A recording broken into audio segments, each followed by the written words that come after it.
अस्सलाम वालेकुम students. Second year biology chapter number 21 about cell cycle हम पढ़ रहे थे। चैप्टर के फर्स्ट हाफ में अबाउट पढ़ लिया था जी हमने माइटोसिस। सेकंड हाफ जो है चैप्टर का वो मियोसिस के बारे में है।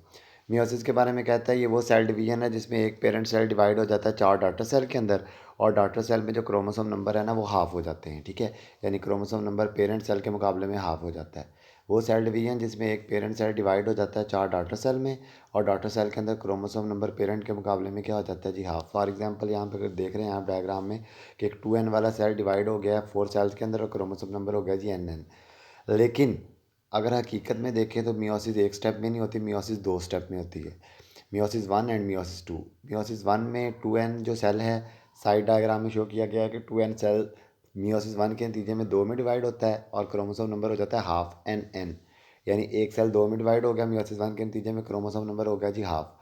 जो मियोसिस 2 है वो सिंपली माइटोसिस की तरह, यानी एक सेल 2 में डिवाइड तो हो जाता है लेकिन क्रोमोसोम नंबर सेम रहता है। अगर आप देख रहे हैं यहाँ पर तो ग्रीन में जो हमने डिवाइड करवाया सेकंड मियोसिस के नतीजे में n डिवाइड हो गया जी 2n के अंदर और n अगेन डिवाइड हो गया 2n के अंदर। तो अगर हम देखें तो मियोसिस 2 स्टेप में होती है। पहले स्टेप में एक सेल 2 में डिवाइड, क्रोमोसोम नंबर हाफ। दूसरी मियोसिस 2 के नतीजे में एक सेल फिर 2 में डिवाइड और क्रोमोसोम नंबर सेम। लेकिन अगर ओवरऑल देखें तो एक सेल 4 में डिवाइड हो चुका है और क्रोमोसोम नंबर क्या हो चुका है जी हाफ हो चुका है। मियोसिस के बारे में कहता है वो डिवीजन जिसमें एक पेरेंट सेल कितने में डिवाइड हो जाता है जी 4 डॉटर सेल के अंदर, क्रोमोसोम नंबर क्या हो जाता है जी हाफ। लेकिन अगर हम रियलिटी में देखें तो मियोसिस बेटा एक स्टेप में नहीं होती बल्कि 2 स्टेप में होती है। पहले स्टेप में एक सेल 2 में डिवाइड होता है, क्रोमोसोम नंबर हाफ हो जाता है। अगला स्टेप बिल्कुल माइटोसिस की तरह, यानी एक सेल 2 में डिवाइड और क्रोमोसोम नंबर सेम। लेकिन ओवरऑल रिजल्ट अगर हम देखें तो एक सेल 4 में डिवाइड हो चुका है और क्रोमोसोम नंबर हाफ हो चुका है। जो एमसीक्यूज आते हैं बेटा अबाउट मियोसिस, उनमें सबसे पहला एमसीक्यूज ये है कि एक्चुअल रिडक्शन डिवीजन, कि असल में जो रिडक्शन डिवीजन है कौन सी। आपका एमसीक्यूज आएगा which of the following is reduction division, कि इनमें से कौन सी रिडक्शन डिवीजन है। तो बेटा अगर रिडक्शन डिवीजन देखें तो ऑप्शन होता है जी माइटोसिस, मियोसिस, मियोसिस 1 या मियोसिस 2। तो असल में जो क्रोमोसोम नंबर कम कर रही है वो मियोसिस 1 है, क्योंकि हमने कहा था ना मियोसिस 1 के नतीजे में एक सेल 2 में डिवाइड हो जाता है और क्रोमोसोम नंबर क्या हो जाता है जी हाफ। तो इन रियलिटी अगर देखें तो जो चीज़ क्रोमोसोम नंबर को हाफ करती है वो मियोसिस 2 नहीं है, ना ओवरऑल मियोसिस है, बल्कि वो है मियोसिस 1। तो मियोसिस 1 एक्चुअल रिडक्शन डिवीजन है। दूसरी बात ये है कि मियोसिस सिर्फ डिप्लॉइड सेल में होती है, माइटोसिस के लिए कोई शर्त नहीं थी, वो हैप्लॉइड डिप्लॉइड दोनों में होती थी। लेकिन मियोसिस सिर्फ डिप्लॉइड सेल के अंदर होती है। और टाइम एनिमल्स में होती है जब गेमेट फॉर्मेशन करनी होती है, यानी एग और स्पर्म बनाने होते हैं, और प्लांट्स में होती है जब स्पोर फॉर्मेशन करनी होती है। अब आप ज़रा अपने मोबाइल को हॉरिजेंटल वे में कर लें ताकि हम इस स्केच को ज़रा स्टडी कर सकें। तो कहता है जी हमारे पास मियोसिस 2 स्टेप हैं, मियोसिस 1 और मियोसिस 2। ज़ाहिर बात है मियोसिस 1 को कर रहे हैं तो मियोसिस 1 को 2 स्टेप में मज़ीद डिवाइड करेंगे, कैरियोकिनेसिस एंड साइटोकिनेसिस। कैरियोकिनेसिस के आगे हम फिर स्टेप बना लेते हैं मज़ीद, प्रोफेज, मेटाफेज, एनाफेज, टीलोफेज। क्योंकि यही नेम हमने माइटोसिस में भी यूज़ करने हैं, यही नेम हमने मियोसिस 1 में भी यूज़ करने हैं, यही नेम हमने मियोसिस 2 में भी यूज़ करने हैं। तो डिफ्रेंशिएशन के लिए मियोसिस 1 के सारे स्टेजेस के साथ 1 1 का टर्म यूज़ कर देते हैं। इसी तरीके से मियोसिस 2 को भी 2 स्टेप में डिवाइड कर देते हैं, कैरियोकिनेसिस, साइटोकिनेसिस। कैरियोकिनेसिस को prophase 2, metaphase 2, anaphase 2 and telophase 2। हम आ जाते हैं जी मियोसिस 1 पे। मियोसिस 1 से पहले भी कहता है हर डिवीजन से पहले उसकी तैयारी तो ज़रूर होती है। तो बिफोर डिवीजन मियोसिस 1 से पहले उसका इंटरफेज होगा सिमिलर टू माइटोसिस, जिस तरह माइटोसिस में था बिल्कुल वैसा ही होता है। लेकिन कहते हैं इसमें G1 और S फेज़ तो होता है लेकिन माइटोसिस की तरह G2 फेज़ नहीं होता, ठीक है। मियोसिस 1 की जो तैयारी होती है ना इसमें G2 फेज़ को शामिल नहीं किया जाता। ये एमसीक्यूज़ भी है। और क्यों शामिल नहीं किया जाता, क्योंकि बेटा इसका प्रो फेज़ बहुत लॉन्ग होने वाला है, ठीक है। तो टाइम को सेव करने के लिए इसके अंदर G2 फेज़ नहीं रखा जाता। G2 फेज़ वाले जो काम है ना वो कर लिए जाते हैं, किस में कंप्लीट कर लिए जाते हैं जी, वो G1 में ही कर लिए जाते हैं। अगर हम मियोसिस 1 को देखें 2 स्टेप, कैरियोकिनेसिस, साइटोकिनेसिस। तो कैरियोकिनेसिस को देखें तो कैरियोकिनेसिस का मतलब होता है डिवीजन ऑफ न्यूक्लियस। तो डिवीजन ऑफ न्यूक्लियस को करवाने के लिए हमारे पास सबसे पहला जो स्टेज है वो है प्रोफेज़ 1। प्रोफेज़ 1 मियोसिस का सबसे लेंथी फेज़ है। ये लाइन भी एमसीक्यू है, most lengthy phase of meiosis. Prophase 1 इतना लेंथी है कि हम इसको आगे मज़ीद डिवाइड कर लेते हैं स्टेप्स के अंदर, और स्टेप्स पेपर के लिहाज से बड़े इंपॉर्टेंट हैं, ठीक है। इनमें से कोई ना कोई चीज़ लाजमी पेपर के अंदर पूछी जाती है। तो कहता है जी प्रोफेज़ 1 को हम मज़ीद डिवाइड कर लेते हैं कुछ स्टेप्स में, जिनमें से पहला स्टेप है जी लेप्टोटीन। कहता है homologous chromosome started to become visible. बेटा क्वेश्चन ये राइज करता है कि होमोलोगस क्रोमोसोम होते क्या हैं। होमोलोगस क्रोमोसोम ऐसे क्रोमोसोम होते हैं जो आमने सामने होते हैं और मियोसिस के दौरान आपस में पेयरिंग बना सकते हैं। जो आमने सामने वाले क्रोमोसोम होते हैं, जो हम कहते हैं ना पेयर ऑफ क्रोमोसोम, तो जो क्रोमोसोम का पेयर होता है उसे कहते हैं होमोलोगस क्रोमोसोम, यानी जो ऐसे क्रोमोसोम जो आपस में पेयरिंग बना सकते हैं, जो आमने सामने होते हैं और आपस में पेयरिंग बना सकते हैं, ऐसे क्रोमोसोम्स को कहते हैं होमोलोगस क्रोमोसोम। कहता है होमोलोगस क्रोमोसोम जाहिर होते हैं क्योंकि क्रोमाटिन क्रोमोसोम में कन्वर्ट हो रहा है। क्रोमाटिन बिखरा पड़ा था तो लेंथी था, अब वो क्रोमोसोम में कन्वर्ट हो रहा है तो वो छोटा होता चला जाता है, शॉर्ट। लेकिन इकट्ठा होने की वजह से वो थिक हो जाता है, ठीक है, और ज़्यादा विजिबल हो जाता है। कहता है क्रोमाटिन जो बिखरा पड़ा था ना, अब वो कन्वर्ट होने लग गया है जी, कन्वर्ट होने लग गया है किस फॉर्म में, क्रोमोसोम की फॉर्म में। शॉर्ट ज़रूर हो गया है लेकिन ज़्यादा मोटा हो गया है, और उसके अलावा विजिबल ज़्यादा हो गया है। कहता है started to move towards each other, homologous chromosome एक दूसरे की तरफ ग्रो करने लग गए, यानी एक दूसरे की तरफ आने लग गए हैं, ठीक है। तो प्रोफेज वन का पहला स्टेज था लेप्टोटीन, जिसके दौरान होमोलोगस क्रोमोसोम नजर आने लगते हैं। क्रोमाटिन इकट्ठे होकर क्रोमोसोम बनाता है, क्रोमोसोम ज़्यादा वाज़ेह होने लगते हैं, और होमोलोगस क्रोमोसोम ऐसे क्रोमोसोम जिन्होंने एक दूसरे के साथ पेयरिंग बनानी है, वो एक दूसरे की तरफ माइग्रेट करना स्टार्ट कर देते हैं। उसके बाद आ जाता है बेटा जाइगोटीन। जाइगोटीन के बारे में कहता है जी, the pairing of homologous chromosome called synapsis started. Zygotene के दौरान बेटे क्या होता है जी, होमोलोगस क्रोमोसोम की जो पेयरिंग होती है, यानी जिस होमोलोगस क्रोमोसोम का आपस में पेयर बनाना, इस चीज़ को कहते हैं साइनेप्सिस। ये स्टार्ट हो जाती है, होमोलोगस क्रोमोसोम की पेयरिंग बेटे क्या हो जाती है जी, स्टार्ट हो जाती है। एमसीक्यू तो याद रखिएगा, the pairing of homologous chromosome is called synapsis, और वो जाइगोटीन के दौरान बेटे क्या हो जाती है जी, स्टार्ट हो जाती है, ठीक है। कहता है each paired but not fuse structure is called bivalent और टेट्राड। कहता है जब दो होमोलोगस क्रोमोसोम जुड़ते हैं ना, जैसा कि डायग्राम में शो किया गया है, तो इस स्ट्रक्चर को बाईवेलेंट या टेट्राड कहते हैं। बाईवेलेंट इसे क्यों कहते हैं बेटा, क्योंकि इसमें दो क्रोमोसोम होते हैं।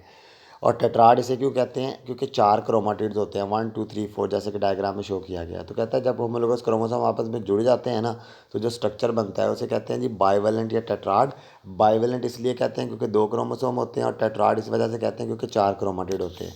Each paired but not fuse. कहता है पेयर ज़रूर है लेकिन ये मतलब नहीं है कि वो एक दूसरे में मिक्स ही हो गए हैं, मिक्स नहीं हुए, सिर्फ अटैच हुए हुए हैं, ठीक है। बेटा अगली लाइन बड़ी कंसेप्चुअल है, the pairing is highly specific but with no definite starting point. कहते हैं ये बात कन्फर्म है कि पेयरिंग बहुत ज़्यादा स्पेसिफिक है लेकिन उसका कोई डेफिनेट स्टार्टिंग पॉइंट नहीं है, ठीक है। इस बात का क्या मतलब हुआ, एक साइड पे वो कह रहा है the pairing is highly specific but with no definite starting point, और दूसरी साइड पर कह रहा है कि उसका कोई स्टार्टिंग पॉइंट नहीं है। बेटे बात सुने, मैं कह देता हूँ जी क्लास में 40 बच्चे हैं, मैं 3 बच्चों को खड़े करके कह देता हूँ जी इन 3 बच्चों की पोजीशंस आनी है एनुअल के अंदर। ये बात स्पेसिफिक हो गई क्योंकि मैंने कह दिया जी 40 में से 3 बच्चों की पोजीशंस आएंगी जी, ये 3 बच्चे हैं जिनकी पोजीशंस आनी है। ये बात स्पेसिफिक हो गई, लेकिन मैंने ये नहीं बताया कि पहली पोजीशन किसकी आएगी, दूसरी पोजीशन किसकी आएगी और तीसरी पोजीशन किसकी आएगी। फॉर एग्जांपल हम कहते हैं जी 6 पॉइंट्स पर पेयरिंग हो सकती है, ADFGHI, ठीक है, 6 कोई पॉइंट्स ले लें, 6 पॉइंट्स पर पेयरिंग हो सकती है। लेकिन मैं ये नहीं बताता कि पहली पेयरिंग किस पॉइंट पर होती है, ठीक है। तो कहता है the pairing is highly specific, pairing specific बहुत ज़्यादा होती है लेकिन उसका कोई स्टार्टिंग पॉइंट नहीं होता, यानी ये नहीं आपको पता कि पहले किस पॉइंट पर क्रोमोसोम जुड़ेंगे, ठीक है। तो इस बात का मतलब होता है कि कुछ पॉइंट्स हैं जिन पर पेयरिंग होनी है, लेकिन हमें ये नहीं पता कि पहले किन पॉइंट्स पर पेयरिंग होगी। फॉर एग्जांपल हमने पूरे अल्फ़ाबेट्स में से हमने 3 पॉइंट्स पिक कर लिए, ADE, इस पर पेयरिंग होनी है, लेकिन हमें ये नहीं पता कि पहले डी पर पेयरिंग होगी या पहले ई पर पेयरिंग होगी। बेटा उसके बाद अगला स्टेज आ जाता है पैचिटीन। कहता है पेयरिंग ऑफ होमोलोगस क्रोमोसोम, जिसे हमने स्टार्ट किया था, पेयरिंग ऑफ होमोलोगस क्रोमोसोम जिसे हमने क्या किया था जी, स्टार्ट किया था बेटे।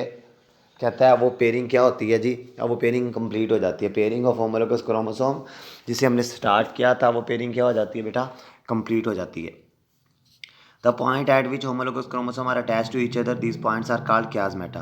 कहते हैं जिन पॉइंट्स पर होमोलोगस क्रोमोसोम एक दूसरे के साथ बड़े स्ट्रांगली अटैच हुए हुए हैं, इन पॉइंट्स को साइंटिफिक टर्मिनोलॉजी में क्या कहते हैं बेटे, क्याजमेटा कहते हैं। जिन पॉइंट्स पर होमोलोगस क्रोमोसोम बहुत स्ट्रांगली एक दूसरे के साथ क्या हुए हुए हैं जी, अटैच हुए हुए, उन पॉइंट्स को साइंटिफिक टर्मिनोलॉजी में क्या कहते हैं जी, उन पॉइंट्स को साइंटिफिक टर्मिनोलॉजी में कहते हैं जी क्याजमेटा।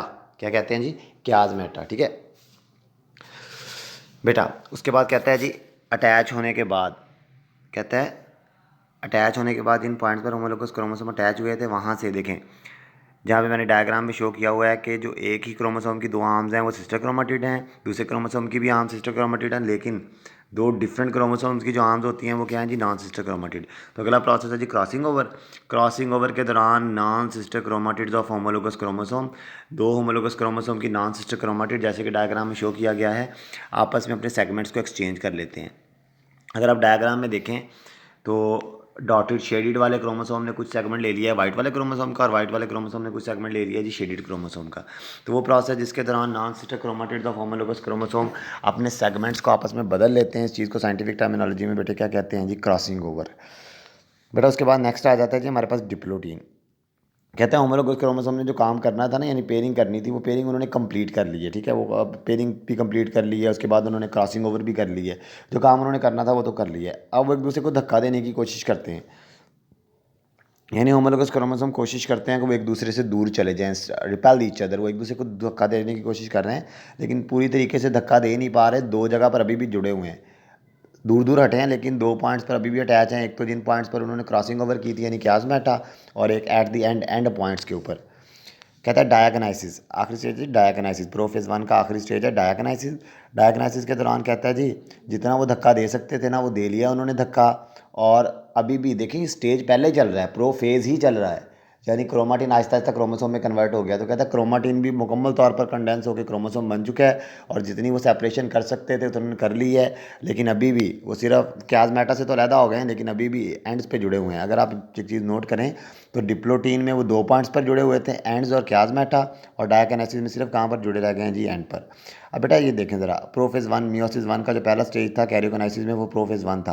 प्रोफेज 1 के दौरान क्या हुआ जी, लेप्टोटीन में होमोलोगस क्रोमोसोम विजिबल हो गए, यानी क्रोमाटिन क्रोमोसोम में कन्वर्ट होने लग गया। क्रोमोसोम शॉर्ट थिक हो गए, छोटे हो गए, लेकिन विजिबल हो गए, और एक दूसरे की तरफ मूव करना स्टार्ट कर दिया। जाइगोटीन में होमोलोगस क्रोमोसोम ने आपस में पेयरिंग स्टार्ट कर दी, जिसे साइनेप्सिस कहते हैं। Each paired but not fuse, यानी मिक्स स्ट्रक्चर नहीं है, सिर्फ पेयर्ड स्ट्रक्चर है। इसको हम बाइवेलेंट या टेट्राड कहते हैं। बाइवेलेंट कहते हैं क्योंकि दो क्रोमोसोम हैं, और टेट्राड कहते हैं क्योंकि चार क्रोमाटिड हैं। कहता है जी पेयरिंग हाईली स्पेसिफिक है। हमें ये पता है कि 5 पॉइंट्स पर पेयरिंग होनी है या 6 पॉइंट्स पर पेयरिंग होनी है, लेकिन हमें ये नहीं पता कि पेयरिंग स्टार्ट किस पॉइंट से होगी। उन पाँचों पॉइंट में से A B C D E F किस पॉइंट पर पहले पेयरिंग स्टार्ट होती है। कहता है पैचिटीन के दौरान pairing of homologous chromosome complete हो जाती है। कहता है जी क्याज़मेटा वो पॉइंट्स होता है जहाँ पर होमोलोगस क्रोमोसोम बड़े स्ट्रांगली अटैच होते हैं, और क्रॉसिंग ओवर के दौरान दो नॉन सिस्टर क्रोमाटिड्स जो करीबी होमोलोगस क्रोमोसोम्स हैं, उनके नॉन सिस्टर क्रोमाटिड्स अपने सेगमेंट्स को एक दूसरे के साथ क्या कर लेते हैं बेटा, एक्सचेंज कर लेते हैं। डिप्लोटीन में होमोलोगस क्रोमोसोम एक दूसरे को अब धक्का देने की कोशिश कर रहे हैं, लेकिन दो पॉइंट पर जुड़े हुए हैं, एट द एंड्स एंड क्याज़मेटा।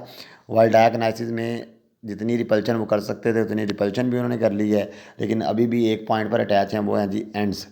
तो बच्चों को ना ये तो याद हो जाता है कि स्टेजेस की सीक्वेंस क्या है, यानी पहले क्रोमोसोम पेयर होंगे, फिर वो पेयरिंग बनाना स्टार्ट करेंगे, फिर पेयरिंग कंप्लीट हो जाएगी, फिर क्रॉसिंग ओवर होगी, फिर सब एक दूसरे को रिपेल करने की कोशिश करेंगे। दो पॉइंट पर जुड़े होंगे, एक एट द एंड और दूसरा क्याज़मेटा पर, और फिर कहता है जी फाइनली एक दूसरे को मुकम्मल तौर पर धक्का दे के ले देंगे, लेकिन एंड पॉइंट फिर भी जुड़े रहेंगे। बच्चों को तो ये तो याद हो जाता है, लेकिन अक्सर बच्चे ना पेपर में स्टेजेस के नेम मिक्स कर देते हैं, भूल जाते हैं कि लेप्टोटीन पहले था या डिप्लोटीन पहले था, जाइगोटीन दूसरे नंबर पे था या तीसरे नंबर पे था।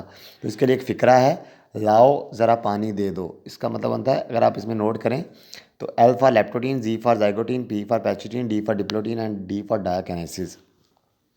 प्रोफेज 1 के बाद अगला स्टेज आ जाता है जी मेटाफेज 1। मेटाफेज 1 के दौरान जो होमोलोगस क्रोमोसोम जो भी एंड पॉइंट्स पर जुड़े हुए थे, उन्हें आप इक्वेटर पर अरेंज करते हैं। स्पिंडल फाइबर्स जैसे जैसे लगने थे, जैसे कनेक्टोकोर सेंटर में लगेंगे, पोलर माइक्रोट्यूबुल आपस में लगेंगे, सारा एक अपरेटस ऑर्गेनाइज हो जाएगा, और क्रोमोसोम जब सेंटर में आ जाएंगे बिल्कुल माइटोसिस की तरह, तो इस चीज़ को कहेंगे जी मेटाफेज प्लेट। एनाफेज 1 के दौरान सेंट्रोसोम कॉन्ट्रैक्ट करवाएंगे स्पिंडल फाइबर्स को, लेकिन अब यहाँ पर एक डिफरेंस है। माइटोसिस के अंदर आपने एक ही क्रोमोसोम के सिस्टर क्रोमाटिड्स को अलहदा किया था, एक ही क्रोमोसोम के दो सिस्टर क्रोमाटिड्स को अलहदा किया था, लेकिन यहाँ पर आप पूरे पूरे होमोलोगस क्रोमोसोम को पकड़कर अलहदा कर दिया। आपने एक होमोलोगस क्रोमोसोम को एक साइड पर ले गए हैं, दूसरे होमोलोगस क्रोमोसोम को दूसरी साइड पर। यही वजह है कि देखें एक पूरा का पूरा क्रोमोसोम एक साइड, वहाँ पर तो सिर्फ सिस्टर क्रोमाटिड अलहदा हुए थे, इसी वजह से क्रोमोसोम नंबर पर फ़र्क नहीं पड़ा था। लेकिन यहाँ पर पूरा का पूरा होमोलोगस क्रोमोसोम ही अलहदा हो गया है, एक पूरा का पूरा होमोलोगस क्रोमोसोम एक साइड पर चला गया है, दूसरा एक साइड पर आ गया है, जिसकी वजह से क्रोमोसोम नंबर बेटा क्या हो गया जी, हाफ हो गया है। ठीक है, तो याद रखिएगा एनाफेज माइटोसिस और मियोसिस 1 का डिफरेंट है, बाकी मेटाफेज सेम है। एनाफेज में वहाँ पर सिस्टर क्रोमाटिड अलहदा हुए थे, एक ही क्रोमोसोम की दो आर्म्स अलहदा हुई थी, यहाँ पर पूरे के पूरे होमोलोगस क्रोमोसोम अलहदा हो गए हैं। टीलोफेज 1 के दौरान बिल्कुल उसका रिवर्स हो जाता है, अब न्यूक्लियर मेम्ब्रेन बनने लग जाती है, क्रोमोसोम दोबारा से क्रोमाटिन में चले जाते हैं और न्यूक्लियोलस अपीयर हो जाता है। उसके बाद साइटोकाइनेसिस होती है, दो न्यूक्लियस बन चुके थे, दरमियान में क्लीवेज फ्लो का कट लगता है, और एक एनिमल सेल कितने में डिवाइड हो जाता है, दो में। कहता है जी नेक्स्ट हम इसको इंशाल्लाह जो है ना बेटा, ये साइटोकाइनेसिस हो चुकी है। कहता है मियोसिस के अंदर जो क्रॉसिंग ओवर हुई है ना बेटा, वो एक बड़ा सोर्स है वेरिएशन का। ठीक है, अच्छा बेटा, उसके बाद हम नेक्स्ट जो है ना नेक्स्ट लेक्चर में पढ़ेंगे मियोसिस 2 और उसके साथ मियोसिस की इंपॉर्टेंस भी देखेंगे। अल्लाह हाफिज़, शुक्रिया।